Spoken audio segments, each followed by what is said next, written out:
আঞ্চলিক স্থাপত্য সুলতানি এবং মুঘল যুগে ভারতের নানা অঞ্চলে স্থাপত্য শিল্পের বিকাশ ঘটেছিল। আঞ্চলিক শিল্পগুলির মধ্যে গুজরাট, বাংলা, দক্ষিণ স্থাপত্য উল্লেখযোগ্য ছিল। গুজরাটের স্থাপত্যগুলি সাংস্কৃতিক মিলমিশের নিদর্শন। এতে ইসলামী, হিন্দু, জৈন নির্মাণশৈলীর স্পষ্ট ছাপ দেখা যায়। এর মধ্যে উল্লেখযোগ্য হল আহমেদাবাদের জামি মসজিদ। দক্ষিণ ভারতের স্থাপত্যের প্রধান দিক হল একাধিক দুর্গ বা দুর্গশহর। গুলবর্গা দুর্গ এর অন্যতম উদাহরণ। বিদরের দুর্গ প্রাসাদগুলিতে ইরানি ধাঁচের দেয়াল চিত্র দেখা যায়, যদিও এদের অধিকাংশই এখন ভেঙে গেছে। তবে পালিশ করা চুনের দেয়ালে সোনালি, লাল, নীল রং অপূর্ব সব খোদাই কাজ এখনও বর্তমান। আহমেদনগরে চাঁদ বিবির প্রাসাদ একটি টিলার উপর আটকোনা ভিত্তির উপর নির্মিত।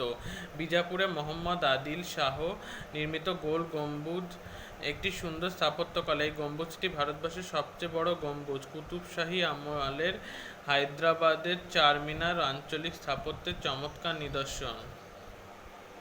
এটি হলো হায়দ্রাবাদের চারমিনার। গোল গোল গুম্বদ বিজাপুর। আর এটা হচ্ছে